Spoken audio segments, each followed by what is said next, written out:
I that second sentence there is wrong. But anyway, okay, so again, we can't have an adverb modifying a noun.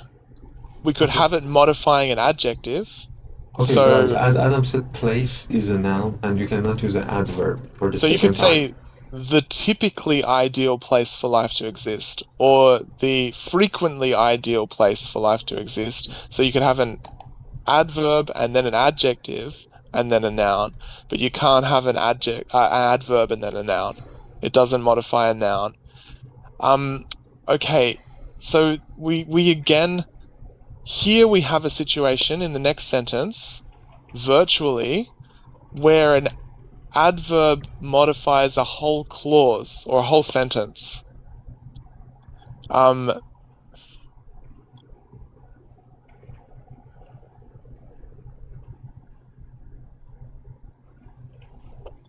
It's virtually all the information we have. I wouldn't have put a comma after virtually there.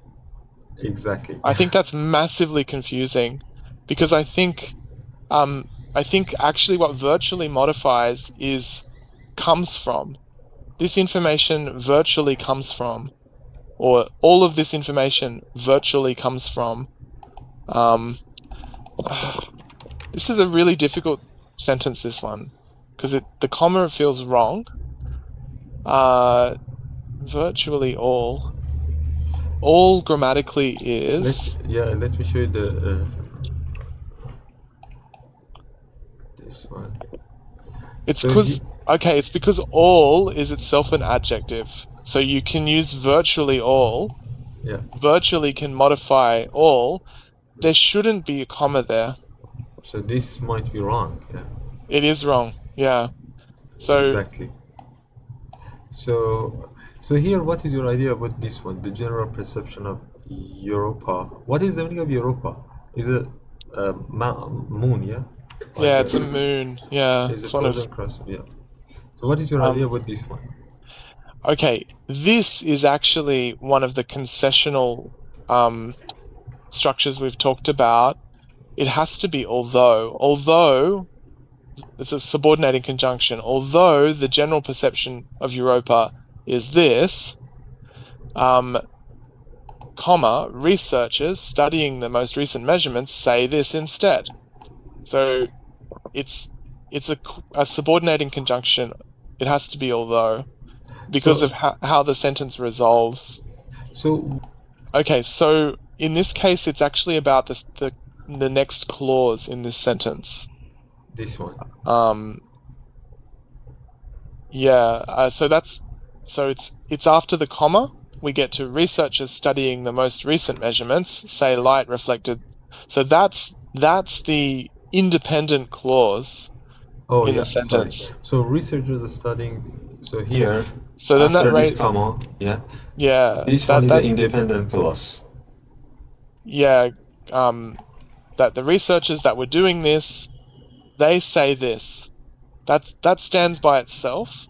And because that stands by itself, what comes before the comma has to be a dependent clause of some Different. kind. And logically the choice there is that there's a concessional structure, that is, we're using a subordinating conjunction like although. You could use while the general perception is of a frozen crust, researchers say this instead. So there's a general perception contrasted But with what researchers say. yeah, okay. Adam said here that we have a independent clause after comma. Because of this, we can use, and this one is dependent clause. But Adam, my question is, So this sentence can't have two independent clauses joined by a comma, right? yeah. So because we've already got one complete independent clause in the second, it means that there must be something at the beginning of the first one Yeah, which can that be act as a subordinates it. yeah. Yeah, subordinates it, makes it dependent. And in this case, although is really the only option that does that. But An independent clause, yes. both of them can be dependent clause. Great, Yeah, amazing. I accept that, but because one of them is already clearly independent, the other one Should be needs to dependent. be dependent. Needs to It be needs to be dependent. subordinated. Subordinate. Yeah.